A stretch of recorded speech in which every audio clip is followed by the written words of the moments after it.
Good morning everybody, and a very warm welcome to Mildenhall and Volmer. And today it's all about, it's just a general update really.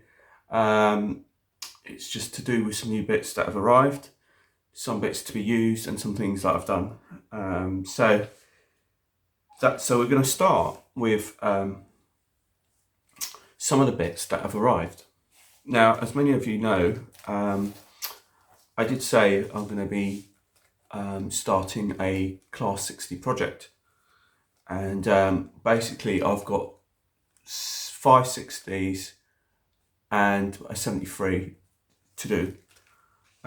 Plus there is another project in the pipeline, loco-wise, but I don't know when that's going to get done. For now, throughout the week, I have been working, and my hours have changed slightly, so it's more and more difficult for me to put these videos up.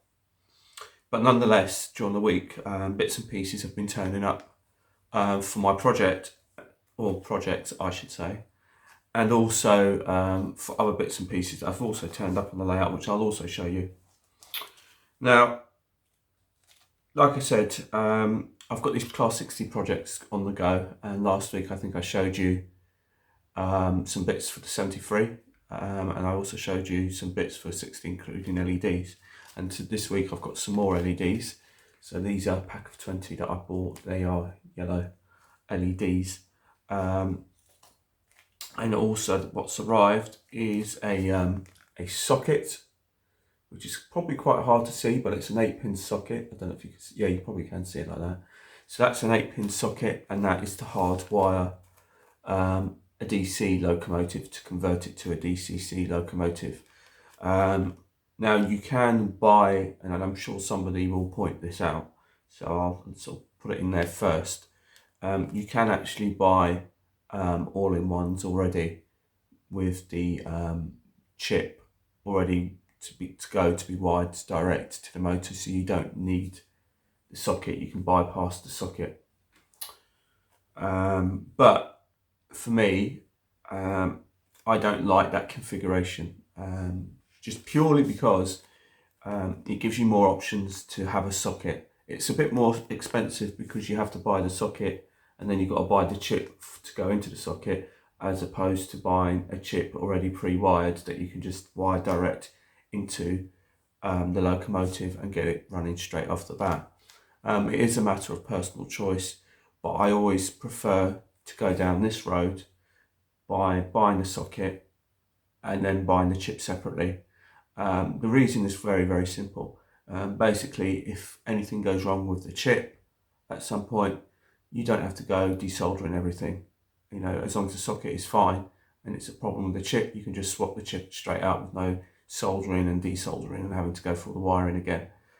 So that's, and the other thing is also that if you put a standard chip into this, 8-pin chip into this, and you decide later that you want to fit sound to it, you then don't have to then desolder what you've already soldered, and then obviously then have to buy a socket anyway, so you can fit the sound chip into the socket. So that's why I prefer to go down the socket route without doing the hard wiring, as it were. So once this is hardwired, then that should be it. And then you just plug and play it as you wish, whether it be with a standard socket, standard decoder, or a sound chip. And then you can swap it as you like. And if you find that the chip you bought doesn't run very well in it, you can just put another chip in it. So to me, it gives you more flexibility and more options, is what I'm trying to say. So that's also what's turned up. I've got another 2 of these on order, as I'm doing more and more projects with DC locomotives. Something else that's been turning up this week is I've also got a load of transfers this week. I'm still waiting on some. I'll show you what I have. And so I think it was Putnam Junction, Mike and Sue had asked me about these transfers and whether you can get them in 2mm gauge, being in gauge. And the answer is, if you go to Railtech's website, they do stuff for N gauge, O gauge and double O gauge. So it's a matter of sifting through whatever it is that you like and then seeing if they have what you want, basically. There are certain things that I've wanted that they don't do in double O. So, you know, it's a matter of just sifting through and seeing whether or not they do it in N gauge. But nonetheless, a number of things have turned up. And on their own, they don't look like a huge amount. But once the loco is finished and done, I mean, as you could see from my HST, that was Railtech transfers. So he has been pretty good. I'm still waiting on some more because they're not quite ready yet. He hasn't printed them off for me, apparently. So they're not quite ready yet. So, but they will be on their way. But there isn't any hurry for those currently at the moment. The thing is, it's just the stuff that I've received today. Well, yesterday, I should say. I actually ordered after the first batch that I'd ordered from him, so I was a bit querying as to whether or not the first batch I'd ordered, whether there was any issues with that. But he's just assured me and said, look, it hasn't been done yet, so when I get around to it, I'll just do that. These ones I've already had ready, so I can just send them out to you. So it's going to be a bit odd. You just have to use your imagination a little bit. But the first set of transfers I ordered still isn't here, but this is the second batch. The thing is with this is Hornby. The first one I'm going to show you is what Hornby are releasing this year, which is 60026 in the GBRF livery. And these are the transfers for it. And then it's just a matter of me getting the donor vehicle, the donor loco, which is on its way to me. I've got two so far, 260s on their way to me so far, ready, that will be converted. So let me just show you. So this is the first set of decals from Railtech for the GBRF Class 60. That's the first part.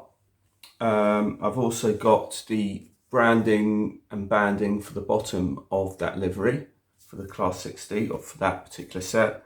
And I've also ordered and got some nameplates for that Class 60. So that 60 loco is one, those three bits are for one loco, and they're all ready to go as soon as I get the donor vehicle. The other one that Hornby are doing this year is the Kappa Class 60, and that's 60028, and these are the transfers for them. So again, it's just a matter of waiting for the donor vehicle to turn up and then sort of do what I need to do to it, convert it, and hopefully we'll have a good Class 60. The third one is the other third one, which is the one from Hornby, which they're doing, which is basically essentially, bear with me one moment. So the third Class 60 that they're doing is this livery one, which is the one that you get on the Class 50 here. And as we all know, that picture on the box is not the same as what you actually get in the box. And this is a very real concern for me, and concern for many people that may be ordering the Class 60095, which is why I've actually got the transfers myself, and I'm going to do it myself.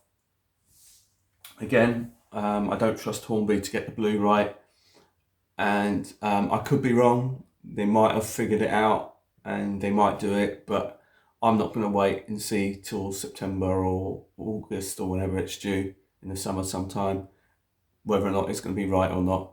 I don't want to go through that disappointment like I've had with this, to be honest. I was really looking forward to this, and it's such a shame that the picture that's on the front isn't actually what you get inside. So it's just a bit of a shame, and I'll quickly just sort of show you quite clearly. You can see the difference in the blues and the colours. So So I'm going to have a go at doing it myself.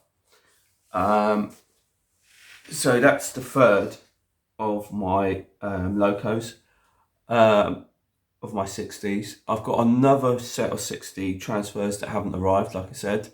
So that will be whenever that gets here. But like I said, there isn't a big deal on that. There isn't a big rush, because basically I've got enough transfers to do 2 locos here anyway. So, you know, if I have to wait to do the third, by the time I've done the first 2, you know, I'll be ready to do the third. So that's that. And then the fourth one, which I've ordered, is I've ordered the Puma liveried Class 60 transfers. So that's the transfers and the nameplates to go with it. So when that's 60 again, when I get another 60 to do it, I will be doing that, converting that into 60074.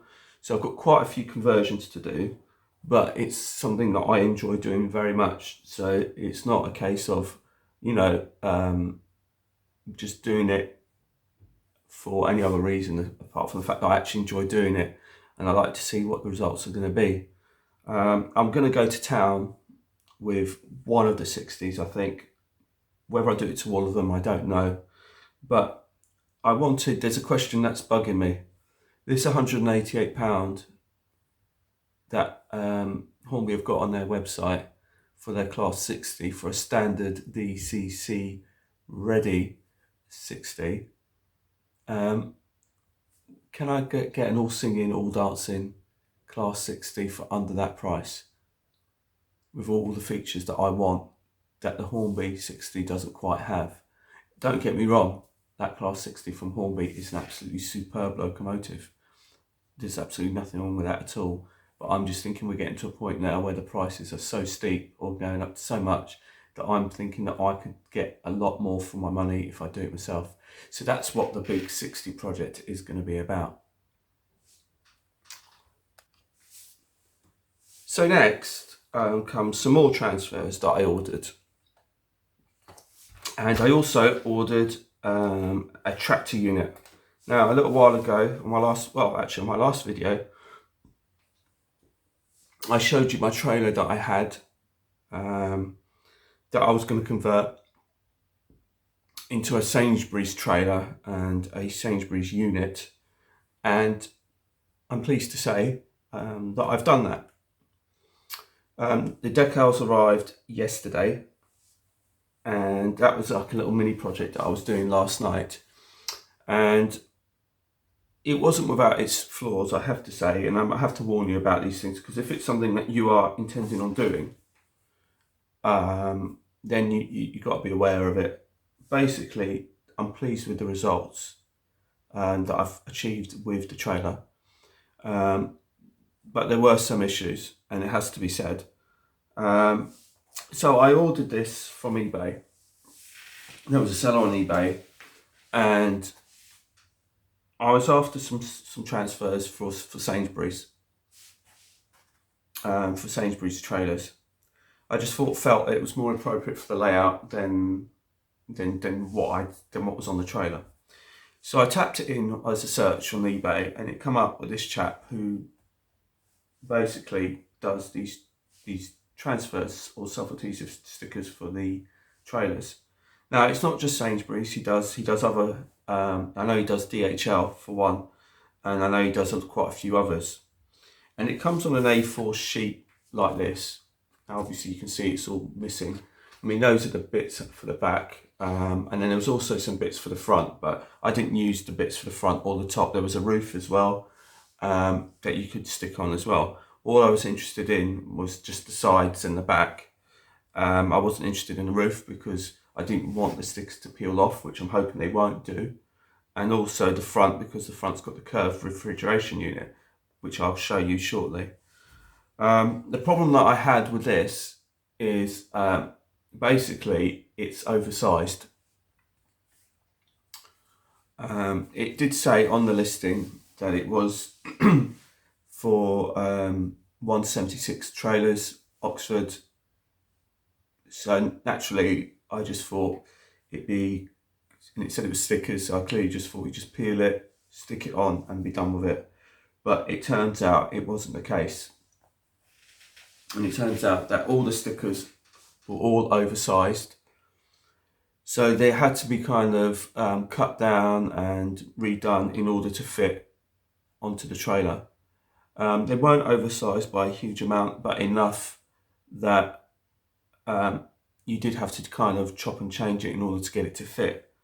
As it so happens, I've done that and I'm really pleased with the results, but it's still, it's a warning basically that if you decide to do it, that you are going to have to do a bit of fettling and messing around in order to get it to fit correctly. It isn't going to be as straightforward as it seems. But the quality of the print, the accuracy of it is really, really cool. And I really, really like it. So let me just show you the trailer in a bit more detail. So here is our converted into Sainsbury's trailer. Now, what you get is you get the main Sainsbury's bit, but the nice thing about this is you actually get another separate plain white adhesive paper. And what you do with that is you put that on first, and then so when you put the second layer, which is the Sainsbury's layer, or whichever one you go for, that you're not going to see any of the writing of any previous companies that were on the trailer. So, you know, so you're not going to have that kind of underneath, you're going to see that it used to be like a Royal Mail or whatever, you know, you sort of kind of see the lettering coming through. You don't, so it's been completely blanked off. And like I said, it's really, really good. But like I said, this is the actual, how it should have looked and to fit the first time round. The problem is, because it was oversized, I then had to cut a little bit of the yellow and bring it in and then to make it fit. So that's kind of where, and also on the ends here, these bottom bits, that had to be cut down in order to fit, because again, they were oversized. I've still got the mud guards to do, which I haven't done yet, but that's something that I've done. It doesn't actually come as part of the kit, but it's something that I've seen. The roof is still the original roof, because it does come with stickers for the roof. But again, I just didn't want it to peel off, and the roof's in great nick anyway, and it's pretty much the same colour, so there didn't seem to be any point. There was also some stickers for the front refrigeration unit, but as you can see, it's curved. And I'm just thinking, well, you put stickers on a curved piece, this looks absolutely grand the way it is. So I've left the front as it is. So I've only used the sides, really, and I painted the bottom because it used to be red, so I painted the bottom black, matte black, and then the back end of the trailer, which again is another stick on, and again that had to be fettled in order to fit it. So you know, it looks great. I think it looks really nice, and I think on the layout, it's just, for any modern layout, I think it's a nice addition, and it fits kind of anywhere, wherever you're modelling in the country as well. You know, because Sainsbury's are everywhere, as well as Tesco's and things like that. So, you know, wherever the part of the country you're modelling, if you're modelling modern image stuff, present day stuff, this will just fit on your layout anywhere. And it's come out really, really well. I'm really pleased with it. It looks absolutely great. And I was really careful about putting the images on, and really careful and slow, because I didn't want to get any creases in it. That was the other thing, you know. So, and I've also matte varnished it. I've also varnished it on the top, so just to give it a bit of extra protection. So I've varnished that. So to go with that, I'd also talked about getting a tractor unit for it, because originally this was just a standalone trailer as is, like that. There wasn't a tractor unit for it, so I've bought a tractor unit for it, and that arrived as well. And it's a very plain, very standard tractor unit. It's a Scania unit. It hasn't got any of the fairings on it. It's a very plain, standard tractor unit, but it's exactly what I wanted, because this is exactly what Sainsbury's use. We've got a big, massive Sainsbury's down, not only in Alton here, but where I work in Basingstoke. There's a big Sainsbury's in Hatch Warren, and there's also a big, massive distribution centre in Howland Mills, where a lot of the Sainsbury's lorries go, obviously to pick up their goods. and stuff like that, and they do run a lot with the standard Scanias. And they were just plain, and some of them have been branded, others haven't. Now I couldn't get any branding for this one, but I don't mind, because I know that some of them run around without any branding in any case. So let me show you the tractor unit. It's really, really nice. It's just a standard Scania, no fairings or anything like that, but it looks great. And what I'm going to do is I'm going to put it onto the layout, and then we'll move on to the final part of the layout update, really. So as you can see, the Sainsbury's Arctic is on the layout, and it looks really, really nice. It's just so how they look in real life. Like I said, the only thing I've got to do is just the mud guards on the sides, and that will just pretty much be done. But that looks absolutely ace. I'm really, really pleased with that. I would buy more from him, but obviously space is a bit of a restriction on this layout, especially road space, because there isn't a huge amount of road space.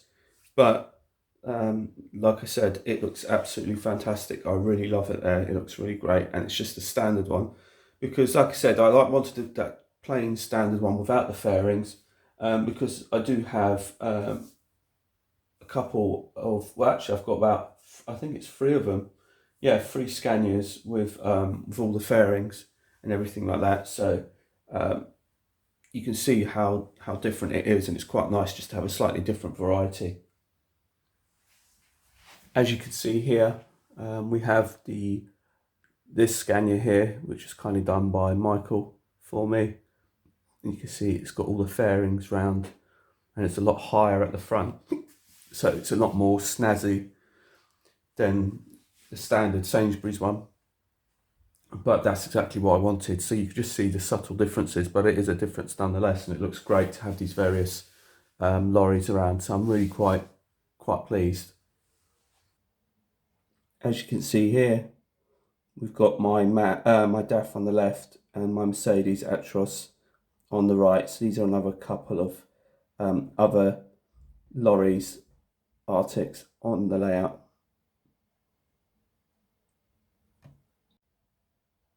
And then finally my Freightliner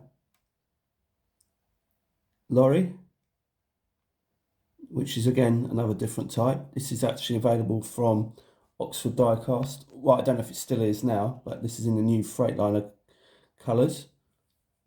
So that's another one. So I've got a number of different types of lorries and Arctics on my layout, and I love them all actually. And finally we have my Volvo recovery truck. So that's the last of it. So to finish off this video for today, I'm just showing you my latest 66. Now the reason why I'm showing you this is because of the wagons behind it. These are my EWS HIAs, which I bought some time ago. But this morning I've basically weathered a lot. So they've all had various types of weathering, and the reason why they're behind this 66 is because this one's weathered as well. And just to sort of show you the what they're like, to be honest, because it's just to show you a comparison and how much better they look. Now here, as you can see, the first one hasn't been too. There are various degrees of weathering. Some have been more heavily weathered than others. They've all got wagon loads in them, although I'm going to probably top them up a bit. But they just look lovely behind this 66. As you can see, they've all been weathered, and it's made such a huge difference. And it just looks so much nicer. And they've all been done. So they look like they've had a used life, which is exactly what I want. Now, if I bring this particular C cow, but it is an EWS. And if I just so you can see the comparison, you know, this is a lovely C cow, EWS C cow, brand new, and as you can see, it just looks like it's in pristine nick, and it is. There's nothing missing, nothing broken. It's really extremely well detailed. The thing is with it is it looks too bright. Looks like it hasn't done a day's work in its life. And that's pretty much how these looked. And now you can see that they've been toned down, and it's just made such a huge amount of difference.